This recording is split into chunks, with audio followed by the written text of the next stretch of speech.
بسم اللہ الرحمن الرحیم۔ السلام علیکم ورحمۃ اللہ وبرکاتہ۔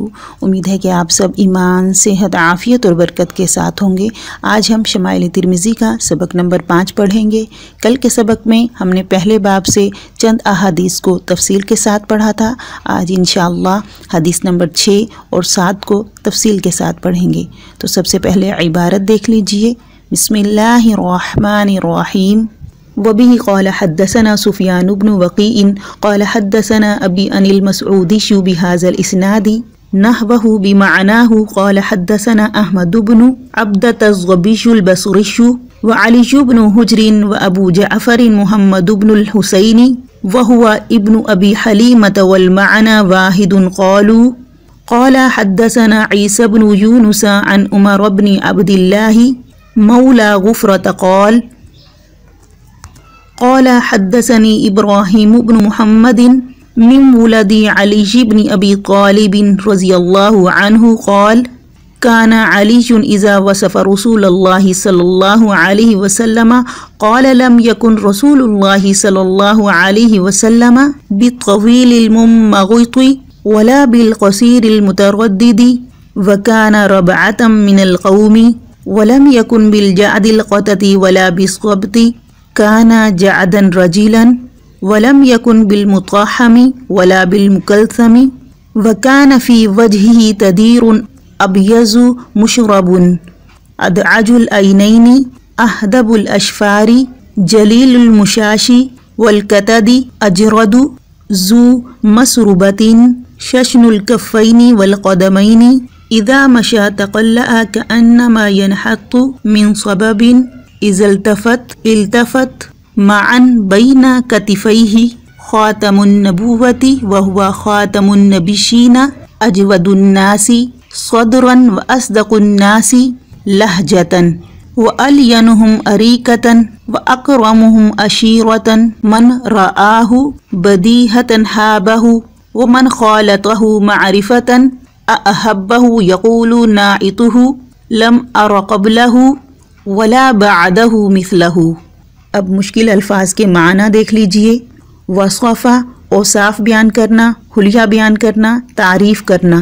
المنمغط اسم فاعل، غیر معمولی لمبا ہونا، باب انفعال سے انمغاطن لمبا ہونا۔ دراصل انمغاط ہے، ایک قول ہے کہ یہ لفظ ممغوطن ہے جو کہ باب تفعیل سے اسم مفعول کا صیغہ ہے۔ بہرحال دونوں صورتوں میں معنی غیر معمولی دراز قدی کے ہوں گے۔ المترددی اسم فاعل، تفاعل کا صیغہ، شک میں پڑنا، جسم کے ایک حصے کا دوسرے حصے میں داخل ہونا۔ السبط صبات، سیدھے بال، بالوں کا سیدھا ہونا۔ المطاحمی اسم مفعول، بھاری، موٹا، باب تفعیل، بھاری ہونا، موٹا ہونا، رخساروں کا پرگوشت ہونا۔ وجہی چہرہ، وجوہ چہرہ منہ، تدیر باب تفعیل گول ہونا، گھومنا، چکر لگانا۔ مشرب اسم مفعول، باب افعال ملانا، مشرب یعنی ملایا ہوا۔ مطلب یہ کہ نبی کریم صلی اللہ علیہ وسلم کا رنگ سفید سرخی مائل تھا، جس کو اردو محاورے میں گورا چٹا ہونا کہا جاتا ہے۔ ادعاجو صیغہ صفت، آنکھوں کا بڑا ہونا، جھیل جیسی آنکھیں ہونا، آنکھوں کی سفیدی میں سفیدی کا اور سیاہی میں سیاہی کا تیز ہونا۔ العینین عین کا تثنیہ ہے، عیون و عیان آنکھ۔ اہدب ہدب صیغہ صفت ہے، لمبی اور گھنی پلکوں والا شخص، آنکھوں کا لمبی پلکوں والا ہونا۔ الاشفار یہ واحد ہے، شفرن و شفرن پلک کی جڑ، ہر چیز کا کنارہ۔ جلیل یہ صیغہ صفت ہے، جلا جلالن بڑا ہونا، بھرا ہوا ہونا، ابھرا ہوا ہونا۔ المشاشو مشاشت، المشاشو مشاشہ جوڑ، نرم ہڈی کا سرا۔ مشن چوسنا۔ القتدی اقتادن کندھا۔ اجرد جردن صیغہ صفت ہے، جسم پر بالوں کا کم ہونا، معمولی ہونا۔ تقلع باب تفاعل کسی چیز کو جڑ سے اکھاڑنا، آگے کو جھک کر چلنا۔ التفت باب افتعال متوجہ ہونا، رخ کرنا۔ کتفن اکتافن و کتوفن شانہ یا کندھا، خاتمن خواتم و خاتمن انگوٹھی ختم کرنا، مہر لگانا، کیونکہ مہر بھی کسی چیز کے اختتام پر ہی لگائی جاتی ہے۔ النبوۃ پیغام پہنچانا، اجودو صیغہ صفت ہے، جودن سخی ہونا، فیاض ہونا، اصدقو صیغہ صفت ہے، سچا ہونا، سچ بولنا، لہجتن لہجات، زبان یا نوک زبان کی یا طریقہ گفتگو، یہاں باتیں اور اقوال مراد ہیں۔ الینو یہ صیغہ صفت ہے، العین لینن نرم ہونا، اریکتا ارائکا طبیعت عادت فطرت، اکرمو اسم تفضیل باعزت ہونا، قابل اکرام ہونا، عشیرتن عشائر خاندان کنبہ، رعاہو رعین دیکھنا، بدیہتن صیغہ صفت ہے، بداہتا اچانک کوئی کام کرنا، ہابا ہیبتن خوف کھانا، مرعوب ہونا عظمت کی وجہ سے ڈرنا، خولتا با مفاعلت، مخاللتن میل جول رکھنا آپس میں ملنا ملانا، معرفتن مصدر میمی پہچاننا، عرفانن و معرفتن، احبا فعل ماضی واحد مذکر، محبوب رکھنا محبت کرنا چاہنا، ناعت اسم فاعل تعریف کرنا اچھائی بیان کرنا۔ اب ترجمہ دیکھیے۔ ابراہیم بن محمد جو حضرت علی رضی اللہ تعالی عنہ کی اولاد میں سے ہیں یعنی پوتے ہیں، وہ فرماتے ہیں کہ حضرت علی رضی اللہ تعالی عنہ جب نبی کریم صلی اللہ علیہ وسلم کے حلیہ مبارک کا بیان فرماتے تو کہا کرتے تھے کہ نبی کریم صلی اللہ علیہ وسلم نہ زیادہ لمبے تھے نہ زیادہ پست قد بلکہ میانہ قد لوگوں میں سے تھے۔ نبی کریم صلی اللہ علیہ وسلم کے بال مبارک نہ بالکل پیچدار تھے نہ بالکل سیدھے بلکہ تھوڑی سی پیچیدگی لیے ہوئے تھے۔ نہ آپ موٹے بدن کے تھے نہ گول چہرے کے، ہاں البتہ تھوڑی سی گولائی آپ کے چہرے مبارک پر تھی۔ نبی کریم صلی اللہ علیہ وسلم کا رنگ سفید سرخی مائل تھا۔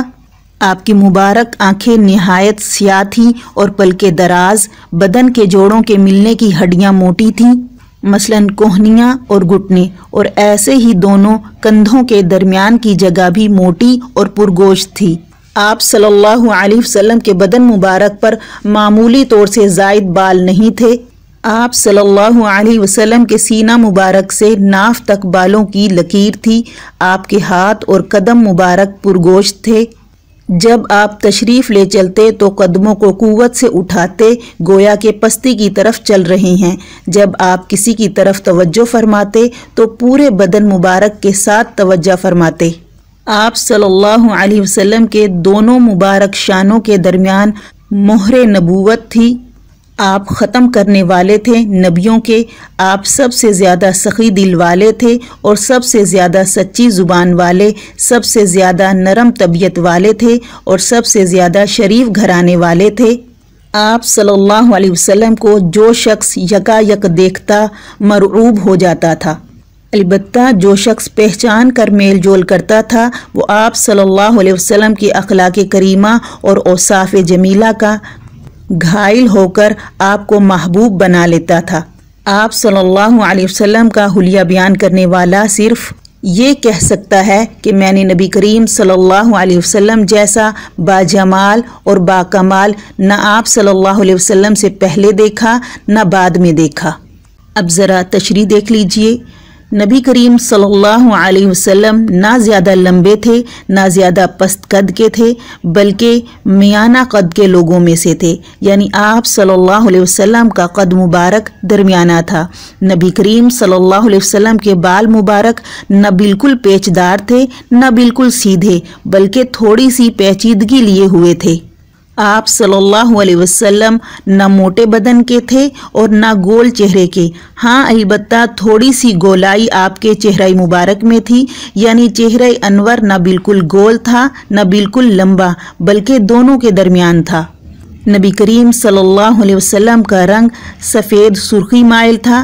آپ صلی اللہ علیہ وسلم کی مبارک آنکھیں نہایت ہی سیاہ تھی اور پلکیں دراز، بدن کے جوڑوں کے ملنے کی ہڈیاں موٹی تھی، مثلاً کوہنیاں اور گھٹنے، اور ایسے ہی دونوں کندھوں کے درمیان کی جگہ بھی موٹی اور پرگوشت تھی۔ آپ صلی اللہ علیہ وسلم کے بدن مبارک پر معمولی طور پر سے زائد بال نہیں تھے، یعنی بعض آدمی ایسے ہوتے ہیں کہ ان کے بدن پر بال زیادہ ہو جاتے ہیں۔ نبی کریم صلی اللہ علیہ وسلم کے بدن مبارک پر خاص حصوں کے علاوہ جیسے کہ بازو، پنڈلیاں وغیرہ، ان کے علاوہ اور کہیں بال نہیں تھے۔ آپ صلی اللہ علیہ وسلم کے سینہ مبارک سے ناف تک بالوں کی لکیر تھی۔ آپ کے ہاتھ اور قدم مبارک پرگوشت تھے۔ جب آپ صلی اللہ علیہ وسلم تشریف لے چلتے تو قدموں کو قوت سے اٹھاتے گویا کہ پستی کی طرف چل رہی ہیں۔ جب آپ صلی اللہ علیہ وسلم کسی کی طرف توجہ فرماتے تو پورے بدن مبارک کے ساتھ توجہ فرماتے تھے، یعنی کہ صرف گردن پھیر کر کسی کی طرف متوجہ نہیں ہوتے تھے، اس لیے کہ اس طرح دوسرے کے ساتھ لاپرواہی ظاہر ہوتی ہے اور بعض اوقات متکبرانہ حالت ہو جاتی ہے، بلکہ سینہ مبارک سمیت اس طرف توجہ فرماتے کہ مخاطب یہی سمجھتا تھا کہ آپ خاص اسی کی طرف ہی متوجہ ہیں۔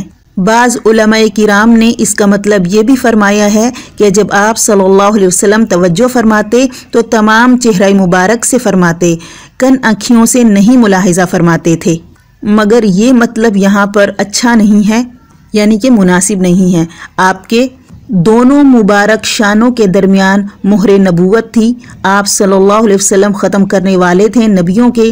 آپ سب سے زیادہ سخی دل والے تھے اور سب سے زیادہ سچی زبان والے تھے، سب سے زیادہ نرم طبیعت والے تھے اور سب سے زیادہ شریف گھرانے والے تھے۔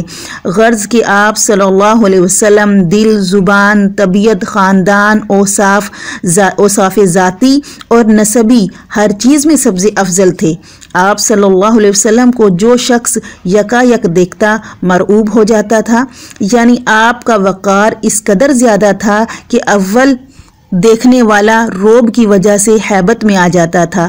اول تو جمال اور خوبصورتی کے لیے روب تھا، اور اس کے ساتھ ساتھ جب کمالات کا اضافہ ہو تو پھر روب کا کیا پوچھنا۔ اس کے علاوہ نبی کریم صلی اللہ علیہ وسلم کو جو مخصوص چیزیں عطا فرمائی گئی تھیں، ان میں بھی اللہ تعالیٰ کی طرف سے روب عطا کیا گیا تھا۔ ہاں، البتہ جو شخص پہچان کر میل جول کرتا تھا وہ آپ کے اخلاق سے اس قدر متاثر ہوتا تھا کہ آپ کو محبوب بنا لیتا تھا۔ اس لیے جس کسی نے بھی آپ کا حلیہ مبارک بیان کیا ہے، ہر ایک یہی کہتا ہے کہ میں نے نبی کریم صلی اللہ علیہ وسلم جیسا باجمال اور باکمال نہ نبی کریم صلی اللہ علیہ وسلم سے پہلے دیکھا اور نہ بعد میں دیکھا۔ اللہ ہم سب کو نبی پاک کی سنتوں پر عمل کرنے والا بنائے۔ آج کا سبق یہاں مکمل ہوا، اگلے سبق کے ساتھ پھر حاضر ہوں گے۔ والسلام ورحمۃ اللہ وبرکاتہ۔